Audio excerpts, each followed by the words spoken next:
हमारी संतान जो हमसे उत्पन्न होगी, क्या वो अपने पूर्व कर्मों के अनुसार शरीर मिलेगा या माता पिता के कर्मों के अनुसार? अगर माता पिता के कर्मों के अनुसार उत्पन्न होगी तो क्या सावधानी रखें? कृपया मार्गदर्शन करें। वो तो आएगा अपने ही कर्मों से, पर उसमें दुख और सुख का अनुभव तुम्हारे कर्म उसमें सम्मिलित होंगे। अगर आपने पूर्व में जो जीव पुत्र रूप में आ रहा है उसके साथ अभद्र कर्म किए हैं, तो आकर के जीवन भर आपको जलाएगा, आपको दुख देगा। और आपने भद्र माने मंगलमय कर्म किए हैं, तो जीव पुत्र बन के आएगा, तुम्हें सुख प्रदान करेगा। अब यदि इस समय भजन कर लो भगवान का, तो तुम उसके भी भाग्य को बदल सकते हो और अपने भी भाग्य को बदल सकते हो। ये भजन ही एक ऐसा कर्म है जो सब सुधार देता है। मार्कंडेय ऋषि के पिता महाराज मृकंड ने देखा, बहुत ज्योतिषाचार्य थे, कि 5 वर्ष में मेरे पुत्र की आयु खत्म है, मर जाएगा। बड़ी चिंता हुई कि जीवन भर भजन करते रहे, तपस्या की। पहले प्राय हम सब ऋषियों की ही संतान हैं, रहते गृहस्थ में थे, पर पूर्ण ऋषि तपस्वी मुनियों की तरह हम सब ऋषियों की संतान है। जब गोत्र पूछा जाए तो देखो नहीं बोलते भरद्वाज गोत्र, याज्ञवल्क्य, हम सब ऋषियों की संतानें हैं। हाँ, तो उनको लगा कि कैसे क्या कर सकते हैं कि 5 वर्ष के बाद ये बालक जीवित बना रहे। अब पिता का कर्म शुरू हो रहा है।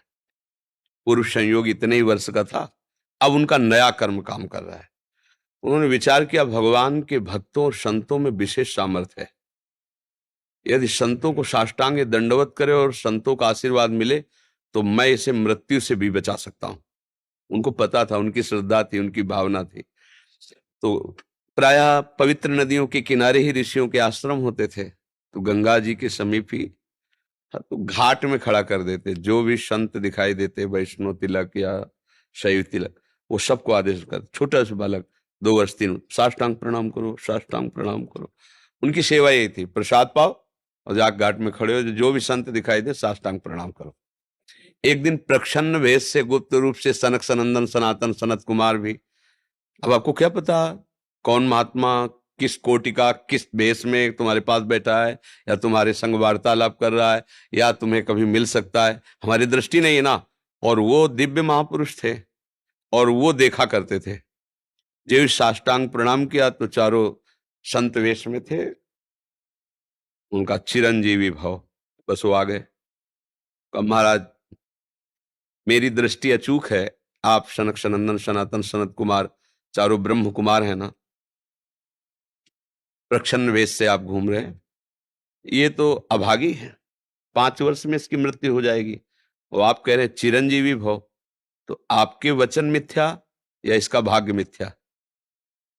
इसी इसी बात में बैठे थे कि कोई ना कोई महापुरुष जब फंसेगा तो ये भाग्य को मिटा सकता है, साधारण थोड़ी मिटा पाता है, महापुरुष ही मिटा पाता है, उसमें सामर्थ्य होती है। तो उनका ठीक है, चिरंजीवी तो रहेगा ही। तुम्हारी ज्योतिष से तुमको पता है किस मिनट में किस सेकंड में मृत्यु होगी।